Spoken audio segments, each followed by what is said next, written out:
नमस्कार and welcome you all world affairs. मैं हूं प्रशांत धवन। नाउ रिसेंटली आप लोगों ने सुना होगा कि भारत ने अब हेल्प भेजनी स्टार्ट कर दी है फिलिस्तीन के लिए। जी हां, फिलिस्तीन के लिए, क्योंकि इजराइल ने ना सिर्फ गाजा पट्टी पर अब वेस्ट बैंक पर भी बॉम्बिंग करनी स्टार्ट कर दी है। यहां पर आप देख पाओगे इस पे article, medical supplies, disaster relief, food items, बहुत सारी हेल्प इंडिया भेज रहा है वॉर टोन गाजा के लिए।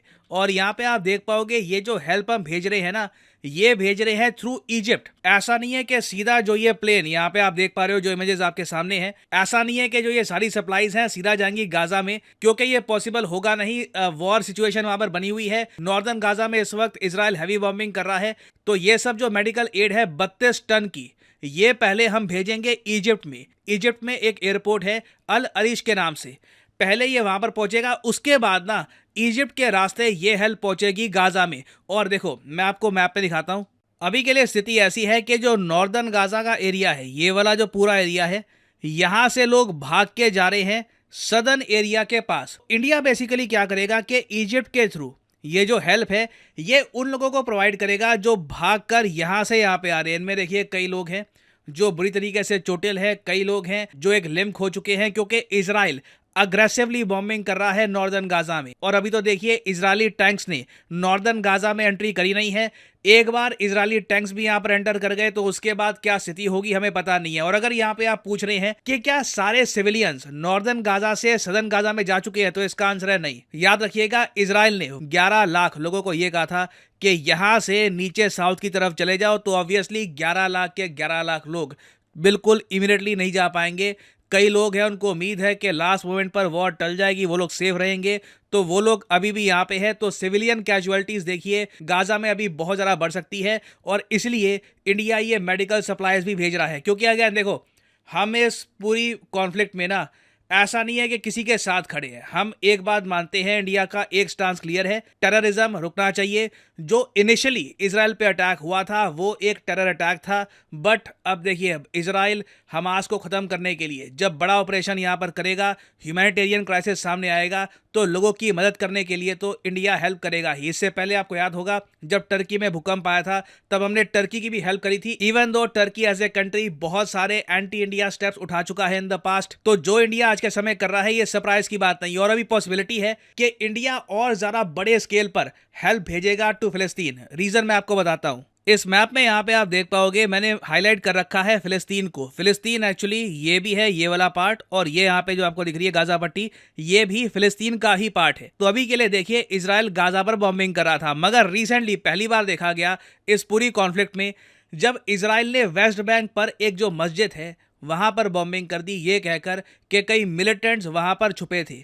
ये मैं कहूंगा एक बहुत ही बड़ा एस्केलेशन है। पॉसिबिलिटी है कि अब हिजबुल्ला जो ऊपर लेबनान में एक्टिव है ये भी अटैक कर सकता है इजराइल को। बेसिकली आज के समय ना इस पूरे रीजन पर बड़ी कॉन्फ्लिक्ट का खतरा मंडरा रहा है, और मुझे लगता नहीं है कि वर्ल्ड पावर्स इसको रोक पाएंगी। पहले तो मैं आपको आर्टिकल्स दिखाता हूं जहां पर यह बात मेंशन करी गई है कि वेस्ट बैंक में जो मस्जिद है उस पर इजराइल ने बॉम्बिंग करी है। यहां पे आप देख पाओगे इजरायली न्यूज आउटलेट का आर्टिकल है, Israeli defence force carries out air strike on terror cell at Jenin mosque. Now Israel का कहना यह है कि इस मस्जिद पर ना बहुत सारे आतंकवादियों का कब्जा था, और इस मस्जिद के जरिए ये लोग एक बड़ा अटैक प्लान कर रहे थे इजराइल पर फ्रॉम द वेस्ट बैंक। यहाँ पे आप देख पाओगे ये एक केंद्र बन चुका था आतंकवादी हमलों का, ये इजराइल ने कहा है और जस्टिफिकेशन दी है कि क्यों इन लोगों ने इस मस्जिद पर बॉम्बिंग करी। मगर ऑब्वियसली जो इस्लामिक वर्ल्ड है वो मान रहा है कि इजराइल ये बहाने बना रहा है। एक्चुअली में अब ये जो प्लेसेस ऑफ वर्शिप है उनको भी टारगेट कर रहे हैं, उनको भी बॉम्ब कर रहे हैं,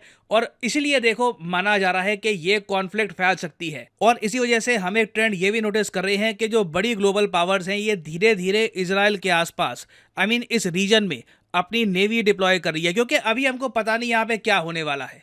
we do not know. Suddenly बहुत सारे कंट्रीज अगर इन्वॉल्व हो जाते हैं तो उस केस में हो सकता है कि बड़ी पावर्स को साइड चूज करनी पड़े कि क्या आप अरब कंट्रीज के साथ खड़े हैं या फिर इजराइल के साथ। तो यहाँ पे आप देख पाओगे जापान टाइम्स का आर्टिकल है, fears grow as Israel Hamas war could spread across the Middle East. और यहाँ पे आप देख पाएंगे 6 चाइनीज वॉरशिप्स हैं, ये ऑलरेडी ऑपरेट कर रही हैं वेस्ट एशिया में amid the Israel Hamas tensions. और ये ऑब्जर्व करके बहुत ज़्यादा प्राइड फील होती है कि इस पूरे क्राइसिस में ना इंडिया का जो रोल है बहुत ही पॉजिटिव रहा है।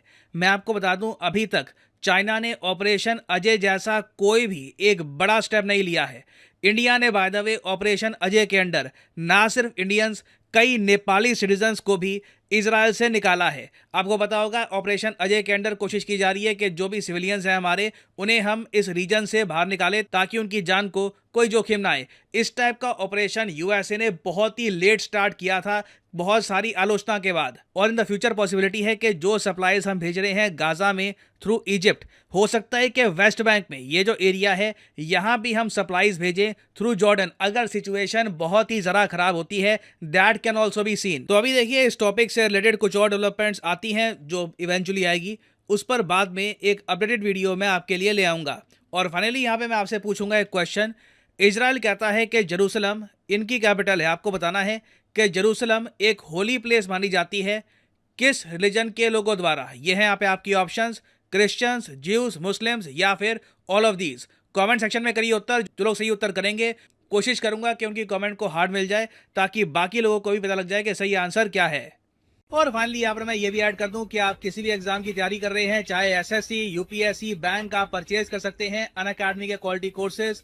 कमेंट सेक्शन में जाइए, पिन कमेंट में यहाँ पे आपको मिलेंगे link. For example let's say आपको प्रिपेयर करना है यूपीएससी के एग्जाम के लिए, तो यूपीएससी के लिंक पर यहाँ पर करिए क्लिक और यहाँ पे आप परचेज कर पाएंगे अनअकैडमी का यूपीएससी कोर्स। बट जो प्राइसेस यहाँ पर लिखे हैं, डोंट एवर पे दीज प्राइसेस। सिंपली यहाँ पर कोड डालिए PD10 and the prices will start falling and you will be able to save a lot of money. So use the code PD10 and save money. और इसी note के साथ ये है video का अंत। Thank you for listening. May the gods watch over you.